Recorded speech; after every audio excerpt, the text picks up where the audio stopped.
Hey everyone, this podcast is part of Story Mode, the podcast network of Gamefully Unemployed. You can support us and gain access to other great exclusive podcasts at patreon.com/gamefullyunemployed. That's patreon.com/GAMEFULLY unemployed, which is spelled like it sounds.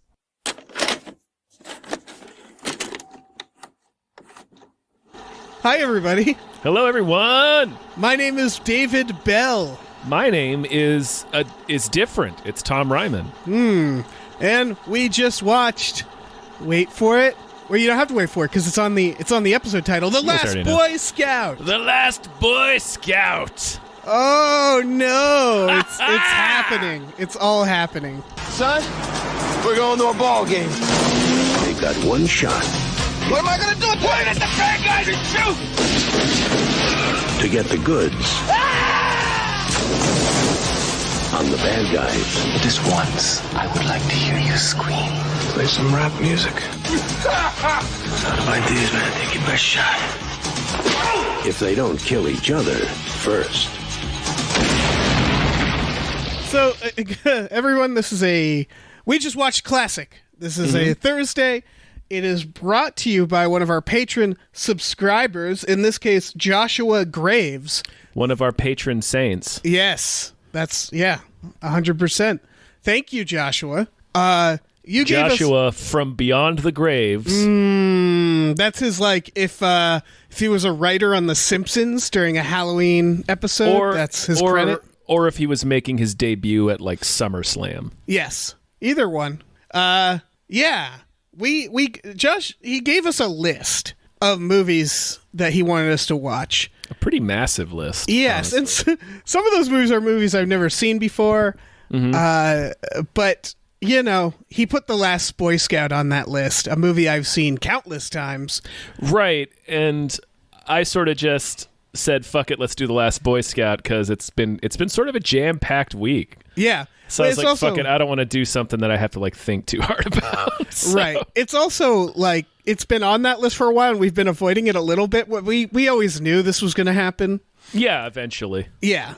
Like, I love talking about The Last Boy Scout. When was this made? 1991, I believe. 1991. I'm going to double check that. Tony Scott directed, Shane Black written, Bruce Willis starring, action. I would call it a noir detective film. It's an action noir comedy. Yeah, and that's one of the things about Shane Black right away I always forget is he's like one of the few people doing like modern noir, right? Yes. This is such a grizzled movie. I think it's so grizzled. It's safe to say that we both very much love this movie. Yeah, 100%. Okay. Yeah, and of course, 1991. Wayans. Yeah, Damon Wayans. I looked into the making of this briefly. He's killing it in this movie. Yeah. Everybody was mad at everybody else while making this movie. Nobody liked each other. Joel Silver talks about how like Tony Scott butted heads with Bruce Willis, who butted head with Damon Wayans. Apparently, they hated each other. The rewrite, Bruce Willis was demanding like rewrites, so Shane Black was doing all these rewrites. Even like the film's composer hated the movie when he saw it, and it was like, "I'm just going to do this." It's Michael Kamen, yeah, and it's the same dude who scored Die Hard. Yeah, and he was like, "I'm just gonna do this because Tony Scott is involved." Apparently, speaking of Die Hard, apparently the original title for the script was Die Hard. This is I haven't confirmed it, but apparently they were like, "We like the script. Can we use the name for something else?" So that's that checks out because I think Die Hard's produced by Joel Silver as well, isn't it? Yeah. Or it might not be. I don't know. It also it's Bruce Willis's follow up to Die Hard, I believe. His action follow up. It's the first. Yeah, it's the first action movie he did that's not a Die Hard movie because Die Hard was 88, Die Hard 2 was 90. Okay. And then in 91 he also had Hudson Hawk. Right. But Hudson Hawk's not really an action movie. And he's also in Billy Bathgate. But that's a gangster drama. So yeah, I can see this being like a big anticipation of Bruce Willis doing action. I think the script went for $1 million. It was purchased for. It was a big deal at the time. And I guess making this movie was kind of a disaster, but I'm so glad it exists. Yeah. Like, I love it. I love this movie. It's a delightful film, and sorry I fell silent there for a second. I was just scrolling through Bruce Willis's filmography.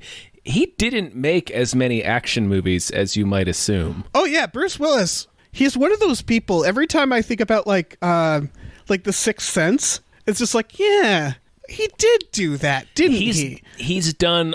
Well, I don't know if this is true now because he's been working the VOD circuit, but in like in the 80s, 90s, and aughts, he did way more of those kinds of movies than he did action movies. Yeah, it's strange to think about that. Mm-hmm. But he would often use his persona in those other movies. But like, right. Yeah, it's like amazing how like I'm looking at all these movies. I'm like, these, like maybe a third of these are action movies. I talk repeatedly about the movie Nobody's Fool, starring Paul Newman, in which Bruce Willis is in, and that's like a drama comedy about a small town handyman whose boss is Bruce Willis. And it's so weird to watch that with Bruce Willis. There's a scene in that movie where Paul Newman imagines throwing Bruce Willis through a window. Yeah. And it's clearly Bruce Willis doing that because they're like, well, fuck, we got Bruce Willis. Let's throw him through a window. He knows how to do this stuff. Like he's got kind of an incredible career. 12 Monkeys.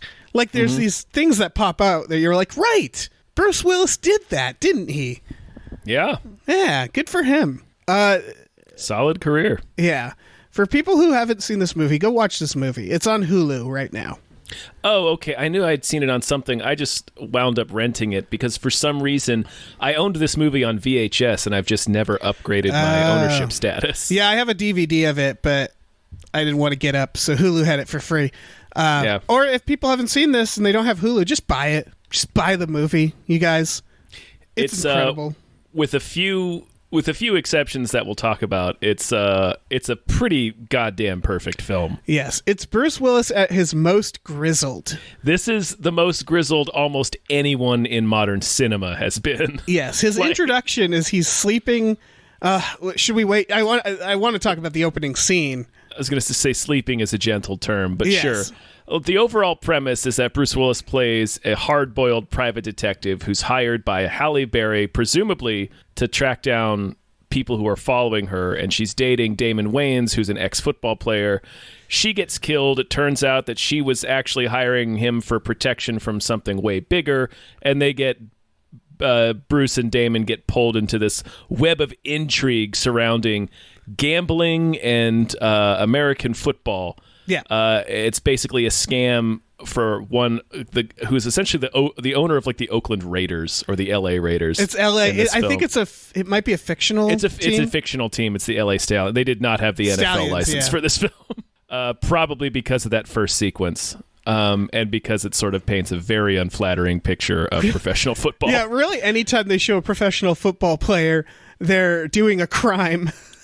Yeah, and then there's a statement about the overall, like Damon Wayans has that monologue about how they throw him out of the league for gambling and, you know, being addicted to pills because he's in pain all the time. But he points out that football is the only sport that has an injury report, and it's so that bookies can have an accurate spread. Right. Yeah, and so it sort of ends with the attempted assassination of a senator, I believe, who Bruce Willis, we learn, was a Secret Service agent and was on was protecting this guy. Yeah, he was on his detail while he was beating the Christ out of some lady in his hotel room. So Bruce Willis is like, I'm not going to stand outside the door and listen to this. Right. Goes in and punches up, according to the film, punches 4 of his teeth out. Yeah. That's a hard punch. Right. Well, he is Superman in this because I was surprised Bruce Willis got disgraced after that, considering that he took, I believe, 3 bullets for Jimmy Carter. He did, yes. Yeah, that is clearly Jimmy Carter. Yes. Just taking all the bullets for him, and he's fine. He got shot so many times. Yeah. Yeah. And so this movie opens with an immediately dated opening. It's the beginning credits over Friday Night is a Great Night, for Football. It's Are You Ready for Some Football? It's so fucking good. Yeah, it's by Bill Medley, I guess is that guy. Friday night's a great night for football. I looked up the lyrics. they're they're great. Like Friday night's a great night for football. Catching tight ends, ready to do it. It's all lines like that. Perfect. You can feel it in the air like lightning on the edge of the night. You can feel it everywhere, but it's party time in Cleveland tonight. I was about to say that preview, the lightning on the edge. I'm like, is this a Meatloaf song? Yeah. The cats and the stallions are ready to do it. It's all lines like that. That's great. It's My it's God. amazing. What a straight out of the gate, 10 out of 10 masterpiece. Uh-huh. Oh, yeah. Well, that's the thing is it's beginning with this and you're like, well, I'm in for a fucking ride. And the movie's like, oh, you have no idea. Watch as this football player shoots other players on the field. On the field, the football player is Billy Blanks. Really? Yeah, Oh, man. that is Billy Blanks. This movie. There's a lot of people in this movie. This Halle Berry, it's her third film. I looked it up. Okay. Yeah. It's clearly a very early. She's only in it for like 7 minutes. Yeah, she's simultaneously too good and just good enough for this film when you look at her career. When you look at her career, yeah. Yeah. Yeah. Where it's like, Halle Berry, you shouldn't be in this film. You like won an Oscar. Oh, but you were also in Catwoman. Okay. Yeah. She also has the line in this movie where she says, if I was a cat, I'd purr. Yeah, she It's like, does. she sees the future. Yeah. Also, like, she's just starting out, so her performance in this film is pretty shaky. So it's like, yeah, Right. she fits in here. Right. But they don't know what they have on their hands. Oh, no, nobody did. God, I just realized Halle Berry, who would go on to be in another Bruce Willis movie. What's it called? The one that's terrible. Perfect Stranger. Perfect Stranger. Thank you. Yeah. Another wow. non-action film starring Bruce Yeah. Willis. So yeah, it's a classic LA rainy night, and the football player shoots a bunch of people on the field and then shoots himself. Mm-hmm. And then the movie starts. And then the movie starts with Bruce Willis. I said earlier that sleeping is a gentle term. He is passed the Christ out in his car. Right. And these kids like try to first put like a dead squirrel on him, and then they're like, man, he's so wasted, let's try to rob him. These hellish children. He pulls a gun on like this 11-year-old and shoves it in his face. Yeah, he grabs him. It's like a horror movie villain that It you is, think yeah. is dead, but he's not. He like pulls grabs. it's a full-on Voorhees. Yeah, and the kid has changed. That kid is not the same. Well, the kid learned a powerful lesson that day. Yeah, it should be noted. Okay, so he's passed out in his car from being drunk. He says, "I wrote Yeah. the line down. I think I fucked a squirrel to death. I don't even remember." Yep. There's so many lines like this. There's 100 perfect lines in this Yeah. film. Oh yeah. So it means that he passed out outside of his office in his car. Does that mean he was driving, right? And he parked and he was so drunk that he just passed out? He could have blacked out at any point. He may have blacked out before he drove. That's true. I mean, He's so grizzled. yeah, he's so grizzled. He picks a mostly spent cigarette up off of the ground in front of a strip club later on in the film. That He like that's sure does. That's the level of grizzled he is. Yes.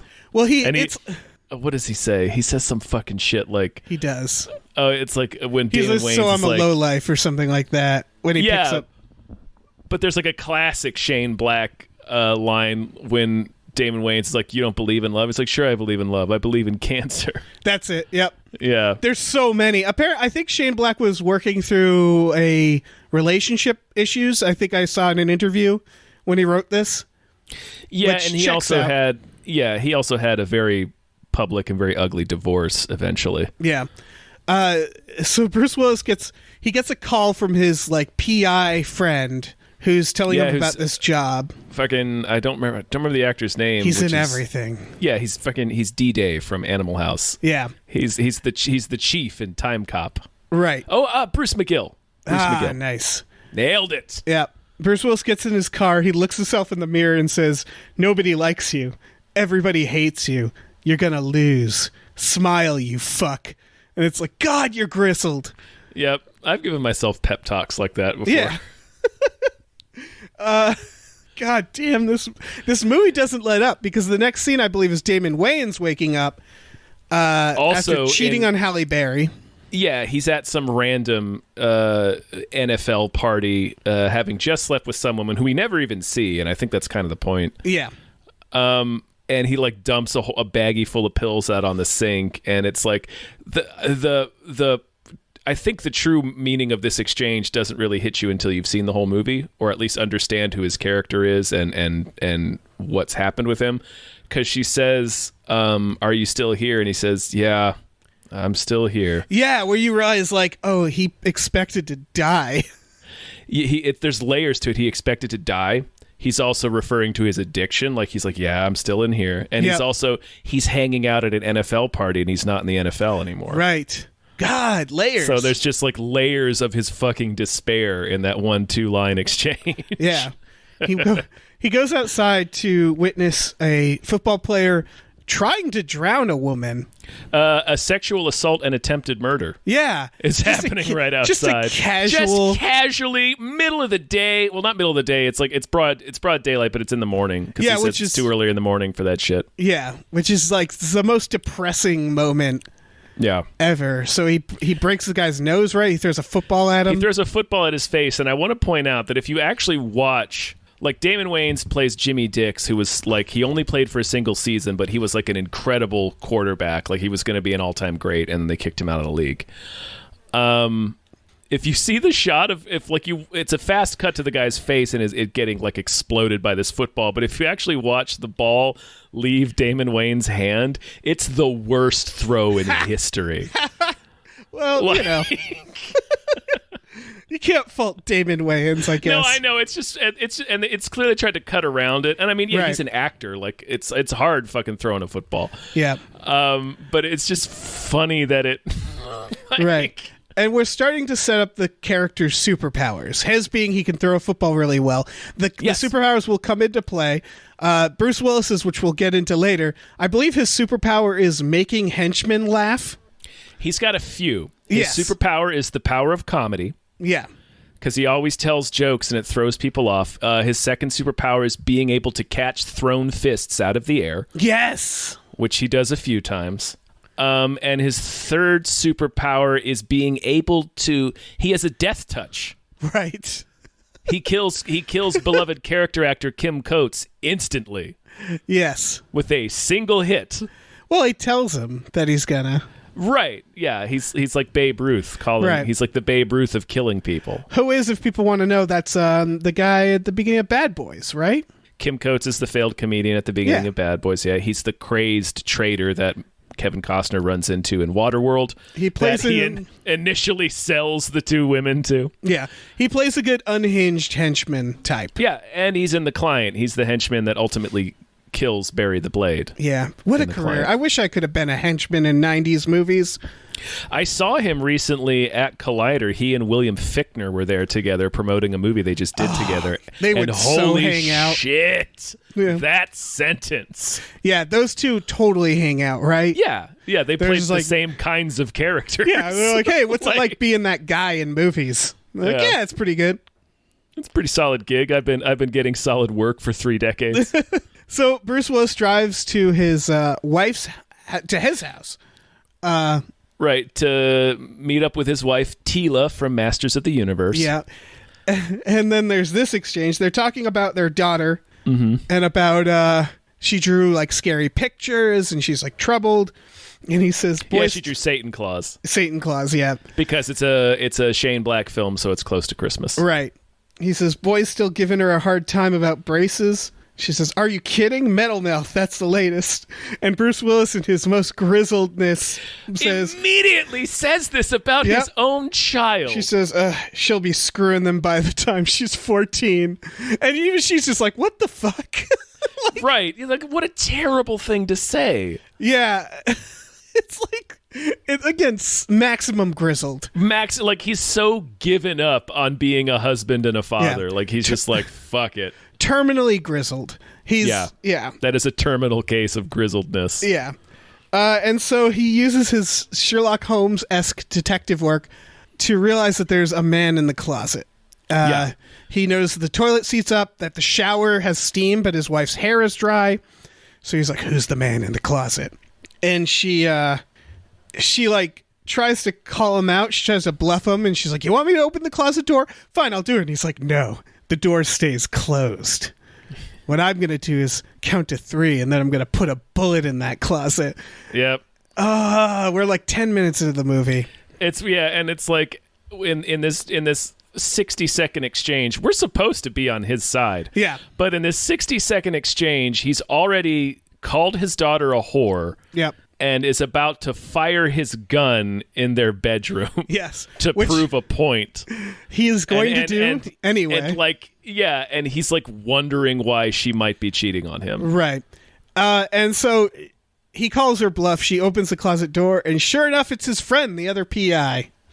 It's Bruce McGill. And here's another enormous, well, probably not. Okay, like this is my first enormous question. Like the Damon Wayans throwing the football wasn't a question. It was just, hey, look at that. Right.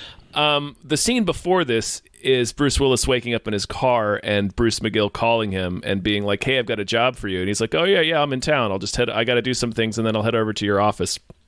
Because Bruce McGill says, oh, I thought you were out of town. I was going to leave you a message on your machine. Right. So he finds out that he's not out of town, and he tells him, I'm just going to take care of a few things, and then I'll be over to your office. Why the fuck is Bruce McGill still at his house? It's a plot hole. He should have left immediately. It's a plot hole. Shower later, my dude. Yeah, yeah. Get the fuck out of there. You know what kind of man Bruce Willis is. You know who he is. Yeah. I wrote the note that this woman really needs better men in her life. Right. Like, she's just cheating on grizzled ass Bruce Willis with his other grizzled ass friend. Right, with his like scumbag schlub of a best friend. Yeah. It's like you can do better, lady. Yeah, man, you're just gosh, there are low more dudes. standards. There are more dudes than this in the world. Right. So then he gives them a moment to consider if he's going to shoot them, commit like a murder-suicide, and instead he shoots his wedding picture, and then he escorts his friend out, and he has a brief exchange with the neighbor's dog, and it made me realize I wanted a whole movie of just Bruce Willis angrily playing with a neighbor's dog. Right, he's after like, having fired a gun in his house. And then he says, head or gut? And the guy's like, gut, and he punches him in the gut.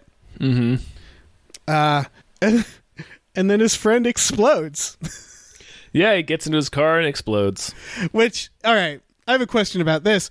Does that mean, so the plot we're learning is that this guy wants Bruce Willis to help, this guy got a job to protect Halle Berry. Yes. Who has information on a senator.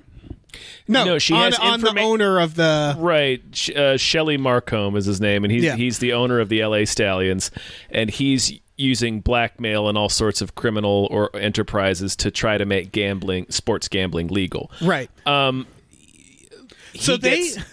He got hired, like she told him the same thing, right. That, hey, these creeps are following me, and then he found out that it's this vast criminal conspiracy and is trying to push the job off on Bruce Willis because he realizes how dangerous it is. Okay, so he knows? Yes. Okay. That's a little more.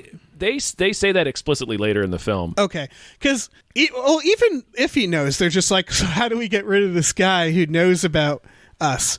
Let's blow up his car in the middle of the day. Mm-hmm. Like that's not how you do that. Yeah. If you want to get a Bruce Willis after you, that's how you do it. Right. But what? I said right. Right. Yeah. But they don't want a Bruce Willis after them. No, and it's like it's not even blowing that dude up that he's ready to just be done with it after Halle Berry gets killed, where he's like, well, my job is done. Like, right. End of job. But he sort of gets pulled into it by Damon Wayans, who like has that speech where he's like, look, man, the guys that killed Corey are out at a fancy restaurant eating chicken marsala right now. It's not right. And he's like, yeah, you're right. It's not right. So, yeah. He goes and meets Halle Berry at the strip club with Eddie Griffin. Eddie Griffin. Eddie Griffin is the MC at the strip club, yeah. Yeah, what's he doing in there? He's getting paid. Yeah, he is. Getting paid for brief. He's beginning a movie career. Yeah. So he meets Damon Wayans here, which we get the first instance of him catching a fist out of the air because Damon tries to punch him. He catches the fist, and then he like knocks him back, and then he looks down and goes, "I spilled my warm cup of piss at his drink," because he's grizzled as fuck. He also has the line, because he's like, "She didn't tell me that she was hiring you," and he says, "Water's wet, sky is blue, women have secrets, who gives a fuck?" Which there'll be a payoff for that line later. There's a payoff for every weird mantra that anyone says in the film is paid off. Oh, for sure. Because the best one, of course, is later. Which is funny because they all stick out because they're all things that nobody says. Yeah, it's all very Shane Black. All the lines are like, what? It's like inventing completely new sentences every time. Yeah, and it is very like Raymond Chandler, like pulp detective novels and shit. That's what I mean. Is it's like modern noir. Very much so. Yeah, it's inventing new modern fun things for this guy to say. Yeah. And so I don't know. It works on me really well. Oh yeah, no, it never comes off as cheesy, which is weird. Yeah, well, yeah, because it feels like it's within this noir universe. Yeah. Everything, there's smoke everywhere all the time. It's just that's the universe they're in. Right. It looks like somebody. Yeah. It looks like they're hanging out backstage before a fucking hair metal show. Yeah. Just the dry ice machines just going. Yeah, just constantly. He has so he goes out into the alleyway. He throws his drink, I believe, at the billboard of the senator. And we get flashbacks setting that up. And then he gets jumped by the henchman to go kill him, to go bring him out and kill him. And I wrote down this exchange because it's fucking great. Is because they think they just got to kill him because he's in the way. Right. It has nothing to do with who he is. They're just trying to kill Halle Berry, and they know that she's hired him. So it's like, well, we got to get this guy out of the way too. Yeah. So the henchman's taking him in the back, and he says, "Wrong place, wrong time. Nothing personal." Bruce Willis says, "That's what you think. Last night I fucked your wife." "Yeah? How did you know it was my wife?" "She said her husband was a big pimp-looking motherfucker with a hat." It's so good. "Oh, you're real cool for a guy about to take a bullet. After fucking your wife, I'll take two." Yep. It's like every fucking line is like this. Yeah, it's glorious. It's a glorious film. Every time someone calls him a bastard, he says, "and then some." And then some, which I don't understand, but it's fine. It's like a bastard and more, and then some. Yeah. Oh man. In the interest of speeding things along, we don't necessarily need to cover every plot beat of the film. Yeah, I have so many little things. All right, what's your next? I want to talk about the random cop, and so Halle Berry gets shot. They go to the police station. Like the random cop that like respects Bruce Willis. Well, no, the one that drives by them when they're walking out, and he's like, "Don't I know you from somewhere?" And he's like, "I play football," and he goes, "Football? Free agents ruin the goddamn game," and drives off. And it was like, the fuck is that cop's problem? I don't know. I think it was a big deal at the time. Yeah. And like the Major League Baseball strike was about to happen for similar reasons. Right. This just has it. This is one of the more Shane Black things because it's, this. In Iron Man 3, you can see this stuff. It's always the side characters that you're like, what the fuck is this guy? Right, like every random person has a very pointed opinion about the main character. Yeah. The Jake, the ponytailed trenchcoat henchman, and his friend, who they say we're being beat up Scrabble. Yeah. Because he just keeps using big words. There's, oh, God. It's pretty great. Yeah. I wrote down the line between the first time Damon Wayans meets Bruce Willis's daughter is also great. Oh, yeah. He says, "Oh, you daughter, what's she like?" "She's like 13 years old, and if you even look at her funny, I'll jam an umbrella up your ass and open it." Yeah. And then when he sits down with her, she goes, "What's that number in the back of your head? Is that like a license plate in case someone tries to steal it?" He goes, "No, it's a football thing, my high school number." She goes, "Oh, so when do you graduate?" Yep. Like, it's just zinger after zinger. He's like, "So you want to be left alone, don't you?" Yeah. And they're hanging out in his smoky house. His drinks. Smoky ass house. Yeah. Everything is so smoky. Everything looks like a country western bar. Yeah. in terms of lighting. It really does. Yeah. This scene also has what I think my favorite exchange in the whole movie, low key. I think low key best line in the whole movie because of how weird it is. Mm-hmm. He sees the picture of Bruce Willis and what's clearly Jimmy Carter. Yeah. And he says, "It looks like those cardboard cutout things you see down in Venice Beach. I once had my picture taken with Don Johnson like that." And Bruce Willis says, "You still got the picture?" And Wayne says, "Nah, I threw it away." And then the scene continues. I was like, huh. What a delightful little story they just told. Yep. He got a cardboard cutout Don Johnson picture and then like saw it later in his life and was like, I don't need this. Yeah, I don't need to hang on to this. Oh, man. This movie's amazing. Yeah, and this is like also the scene where like his daughter just cusses him out so hardcore, and he throws ice cream in the trash can as hard as he can. Yes, and then she just goes to the fridge. No, he throws it out the window, doesn't he? Oh, he might. Yeah, he throws it outside, and then she calls him a fuck up, and like goes into the fridge and just gets her own ice cream. Yeah, she's killing it. The daughter's killing it in this. Yeah. Honestly, he deserves this treatment. Oh, 100%. Like he's a real piece of shit. The arc with the daughter is that she eventually kind of is forced to treat him with respect. Right, because she sees that he's Superman. Yes. he's drunk, shitty Superman. Not even because the mom says, "Hey, don't talk to your dad like that." Right. And she goes, "Okay." And I don't know what makes the mom come around. Like, his wife comes around sort of... Like, he doesn't change, really. He's the same piece of shit. Well, they do... What they do is they make it so that... He saves the day. So. Yeah, they also make it so that she feels like she fucked up because she cheated on him at the beginning. Yeah, that's true. It's one of those things... He does end it in a better place where he's like, hey, let's make a partnership. Like, he is clearly feeling better about his life at that point. But they do the thing where they just give us a small window of this life, and the window begins with her cheating on him. What we don't see is the years of neglect and shittiness that led to that. The years of him being like this. Yeah, and it's passing out in his car. Right. Like, he spent the night drunk in his car. Right. But their exchange, again, is very telling where he's like, what do you want me to say? And she's like, I don't know, fuck you. You're a piece of shit. And then he tells her to get a dog because she's lonely. And at the end, she says, I'll get a dog. And then he hugs her and says, fuck you. Yeah. Like, it's basically her saying, I want you to care. And you don't. You just don't. Yeah, he's so imploding. Like, he just... Yeah. He gets mad when his daughter gives him lip. But, like, that. Other than that, he's just, like... Yeah. He's just a piece of shit. He's a big piece of shit. Yeah, he's a guy who can't get over this one thing that happened, getting screwed out of a job, and like has just become very cynical. And Damon Wayans kind of represents that because we learn that he's a big fan of Wayans. Yeah, and then who he also catches got him screwed out of a job. Yeah, and he catches him doing drugs in his bathroom and kicks his ass out because he's just like. He's so cynical, and he's like, everybody's a fuck up, nothing changes. And his arc is more or less just like, I guess I won't be such a cynical bastard. And that's pretty much it. Yeah.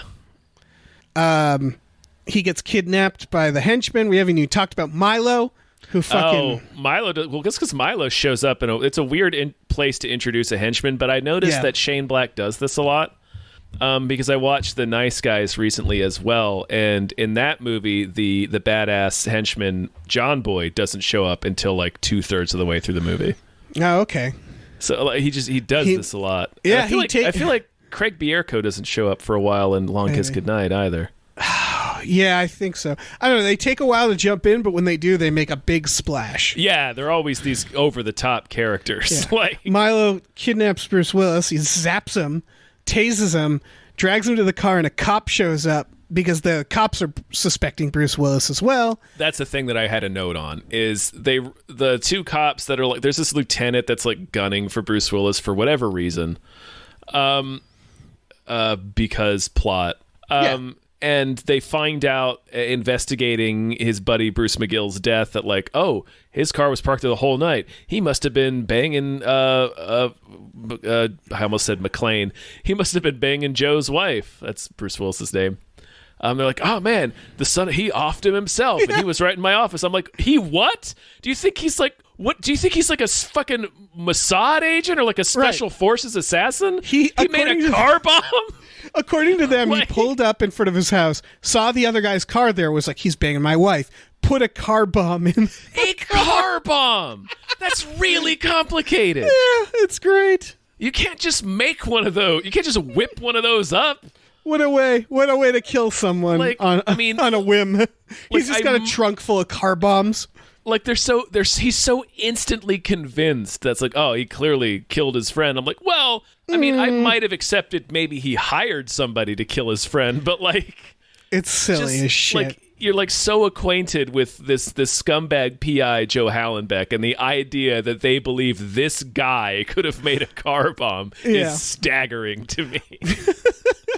Yeah, him of all people. Right. It's like, no, he can't. Yeah. Like, he's smoking cigarettes he picked up off the street. He's not wiring a brick of C4 to some car's ignition. He's dazzled by leather pants. Yeah, he can't wrap his mind around Damon Wayans' leather pants. That apparently was a rollover line from Lethal Weapon. It was about a dress in Lethal Weapon, I guess, which was just, he looks at Damon Wayans' pants and he's like, how much do they cost? And he says $650. And he says something like, they don't have a TV in them. They're just pants. And then he goes, I'm too old.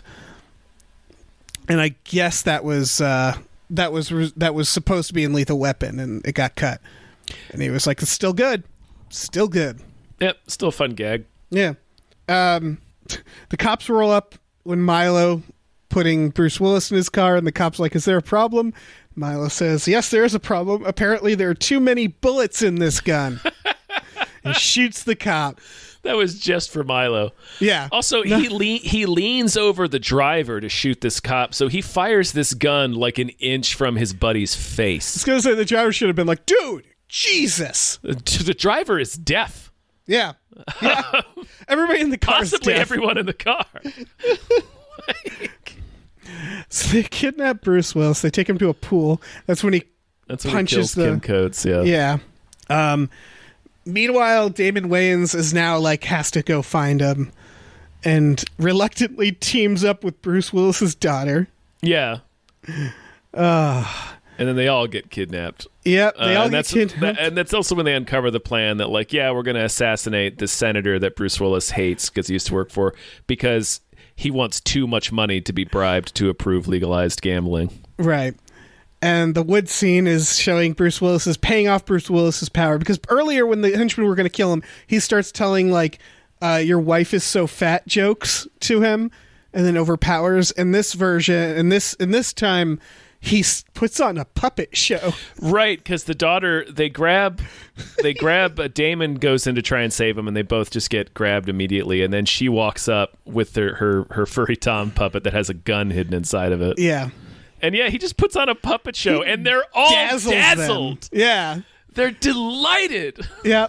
It's again his superpower. He's just like, the power of comedy. I'm going to tell dirty uncle jokes at these henchmen, and they're going to fucking love it. With this puppet. Yep.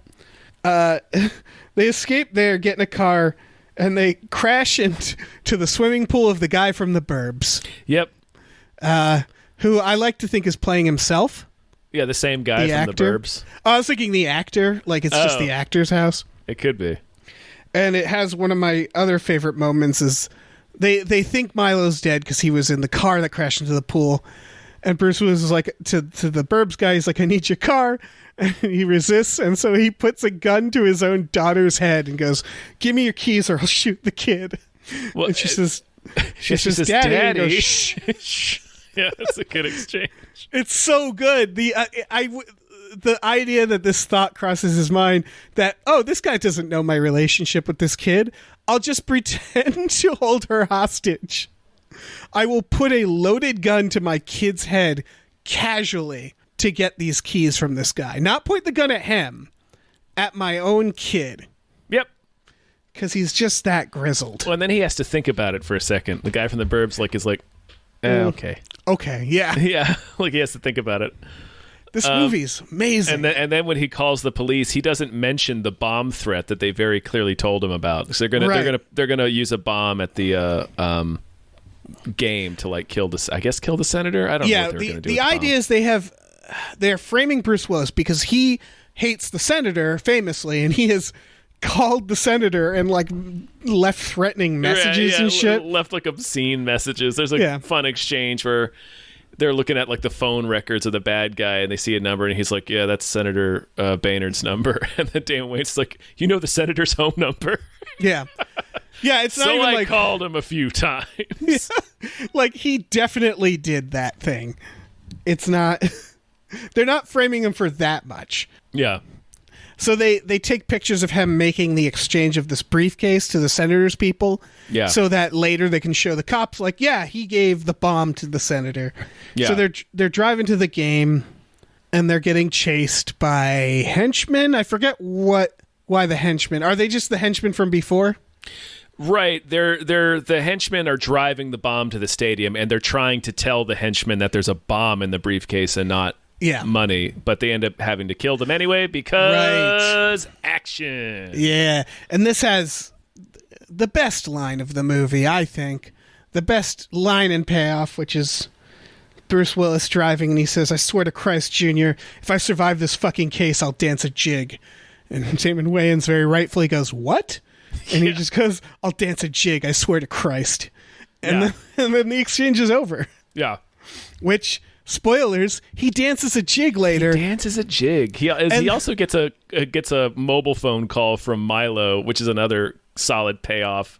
Because the last time they saw him, the car had crashed upside down in the pool. He'd shot it a bunch. They assumed he was dead. So Bruce Willis picks up the phone, and Milo's like, "Hello, Joseph." And he's like, "Milo, where you calling from? The bottom of the pool?" Yeah.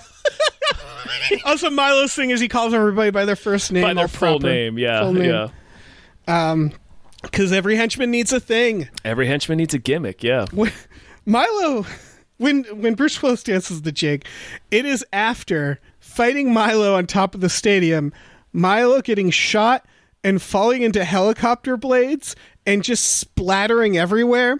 Right, he gets liquefied by the helicopter rotors. Then Bruce Willis starts to dance, and the crowd cheers. Right, it's up on the Titantron and everything. Like after seeing that, so they get to the stadium. They've fucked up the money exchange, so they have a plan B, which is Milo's just going to shoot the senator. Right.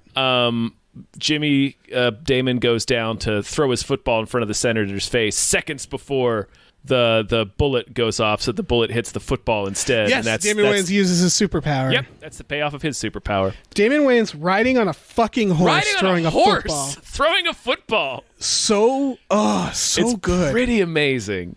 Like, how did it come to this? A series of events, because the horse is the mascot. They're the stallions. Right.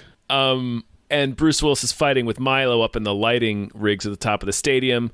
The SWAT team shoots him a bunch of times. He falls liquefied, like seriously, Kool-Aid blood explosion when he hits those rotors.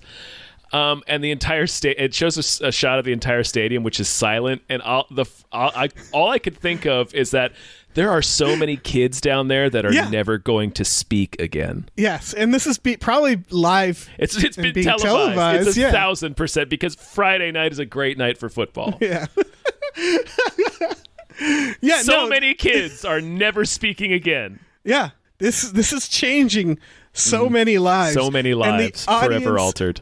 Erupts into cheers. Yep, and he starts dancing a jig. They have no idea what's happening. They don't know the context of any of this. Yeah. All they saw is a man push another man into a helicopter and then start dancing like a leprechaun. And the audience is just like, yeah, that's what I'm talking about. Yeah, football! Classic football. I mean, I think at that point, like 60% of the crowd is drunk already, so. Yeah. That's a good point. Woo! That leprechaun killed that fancy man. Oh my god. Yep. It's perfect. Bruce Willis, so good. He's not only cheered, he's not arrested or detained at all, despite everything that's happened. Yeah, nobody needs to ask him a few questions. Right. There's nope. This is all pretty cut and dry. We don't need a single thing clarified. Yeah. And then they show the main bad guy, the football team owner, opening what he thinks is the money at his home, and it's the bomb. There's been a switcheroo. Yeah, they trick him into taking the bomb. Yeah. And I'm pretty sure they use or they don't use it because it came early. Is that a shot from Last Action Hero? It is. Yeah, I brought that up. I brought that up before, maybe not on a podcast, but yeah, it's the same shot when after Charles Dance attacks Arnold's daughter, Bridget Wilson Sampras, at his ex-wife's house, and then the one cop picks up the eye and twists it, and it's a bomb. Right. Well, it's the same shot. You can only stage an explosion in the middle of an LA suburb so many times. I think it's a visual effect. Yeah, it's a visual That's why I mean stage. Like, they're probably like, well, we have it. We have that shot. We don't want to go through the effort again. Yeah, and it's also ends up being kind of like a fun meta wink because both films are written by Shane Black. Yeah. This feels like a film that would exist in The Last Action Hero. Yeah. Like, it's so cartoonishly gritty.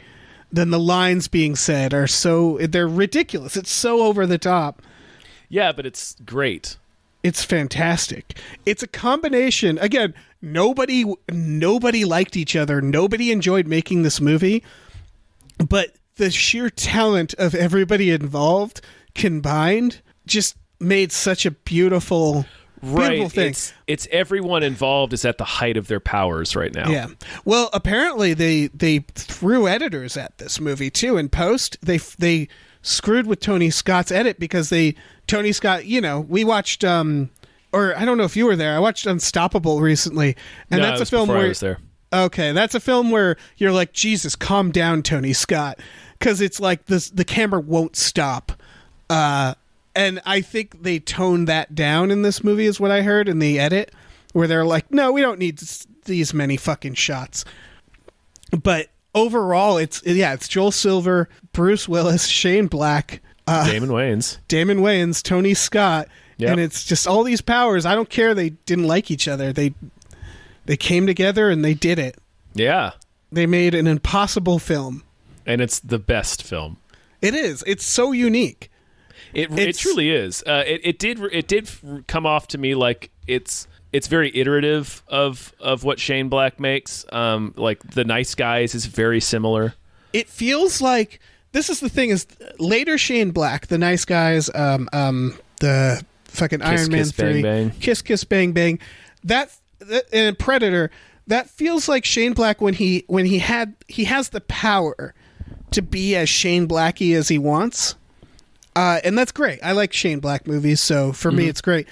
What's weird about this movie is it feels like that, but before he had that power, it's a little darker. Shane Black, right? I feel like this was because Lethal Weapon is very dark, particularly his original draft is very dark. I think it's like it's him sort of figuring out that he enjoys not being as dark, right? It's that plus the time it was made. Because it's delightfully 90s. Oh, it's extremely 90s. Yeah. The henchman with the fucking ponytail, and just the look of everybody. And there's a few things we have to address because it is so 90s. There is the casual homophobia in the film. Course. Yeah. But I mean, obviously Shane Black has grown and matured as a person because that kind of shit's not in his most recent films. But it is also, I mean, it's 1991 when people calling each other like homo and fag and stuff that was all over every movie. Right. Drops the F word at one point. He sure does, yeah. Again, our hero, when Damon Wayans says something like, it's a joke. It's supposed to get a laugh. The entire exchange is he goes, it's right after they've met each other. They're leaving the police station after Halle Berry's been killed. So Damon Wayans is just trying to talk to him to find some common ground. Right. And obviously, like the previous night, they established that Bruce Willis knows who he is and is very familiar with his football career. So he goes like, "Hey, you got a nice build. Did you ever play football?" And Bruce Willis retorts with that, he says the homophobic slur, which I already said and maybe shouldn't have said. And then Damon Wayans is like, well, no, I'm just trying to break the ice. And he says, I like ice, leave it the fuck alone. Right. So it's like, you could like so I think grizzled. it's so grizzled, and the scene still kind of works as dated as that kind of crap is, because it's showing off how shitty he is and how not interested he is in finding any kind of common ground with this guy. He shut both appeals down in like the most emphatic, ferocious way possible. Right. I guess what it is, we talked about this with the Lethal Weapons. There's some in that too, with some casual racism too. Yes, but I'm never going to justify any of this. No. The reason why, like when you brought up that scene, I didn't even remember it. Mm-hmm.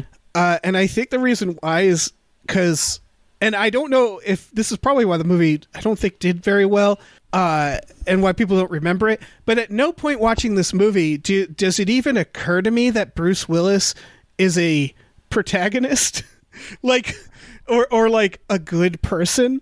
Right, he's so clearly a scumbag when you watch this movie. So it's like a scumbag just saying shitty things through the whole movie, and he doesn't really have an arc. Like I don't right. He just leave sort of this movie thinking we need more of these movies, or like what an amazing action hero character.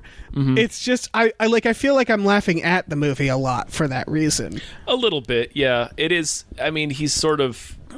It did do well, by the way. It made 116 on a budget of 43. Wow.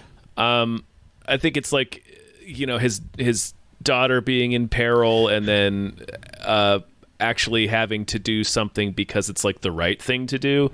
Right. I think like reminded him of like what's important, and he should stop feeling sorry for himself. Right. The movie is trying to give us an arc and have us follow this character along, but he just never has a moment where we see it. The change happen. It just is sort of like, oh, he just decides to be different now.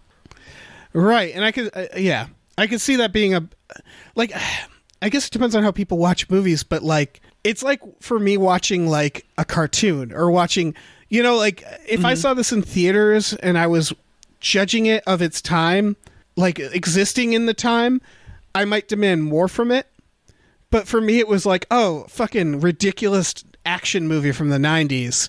And they never seem like real people because they're talking ridiculously. It's a very fun movie. It's very well made. It's funny. Like the action is cool. And it creates this cool neo-noir universe. It's great.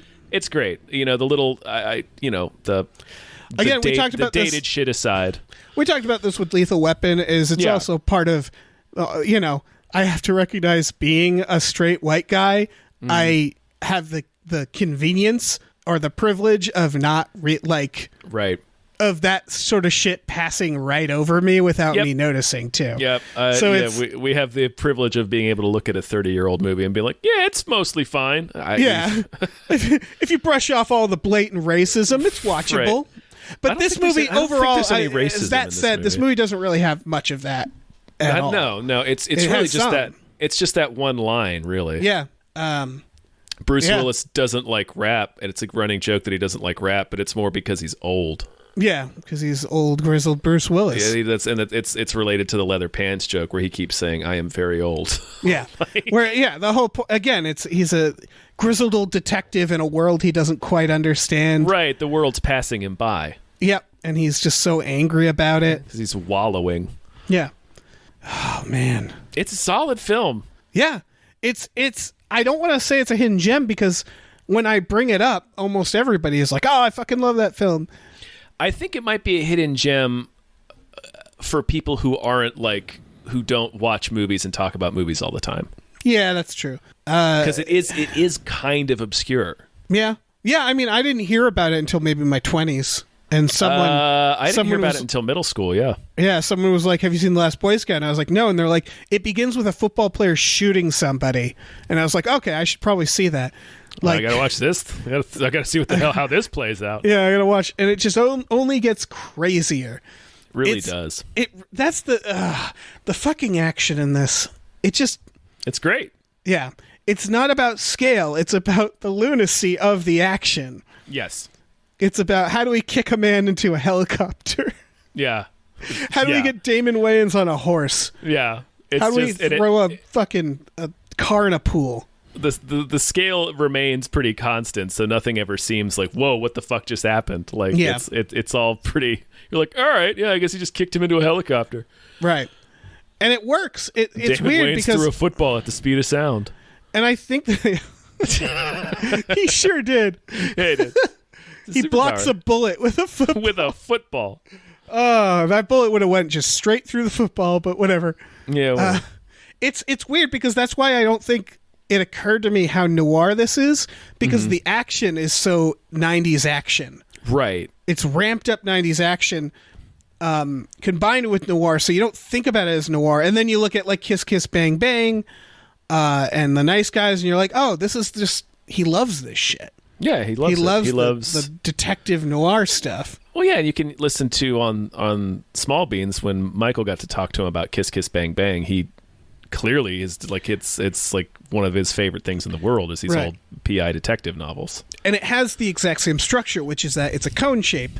It's, oh, I want to solve a murder. Oh my God, it's this giant conspiracy about gambling. Yeah. And it's also much like Chinatown, or I guess The Two Jakes, or any noir detective, where it's like it's also something of its time affecting like L.A., Yeah.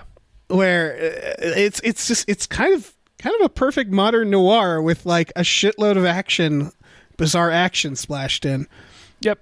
It's a very fascinating film. If you haven't seen it, watch it. Yeah, watch it. It's definitely worth watching. Yeah. And then you form your own opinion about it. But it's pretty great. Yeah. And I think that's a sode. Yeah, I think that's a sode. Yeah! Guys, thanks for listening. And big thanks to so Joshua much. Graves. From Beyond the Graves. Yes. As we mentioned, he did this through Patreon.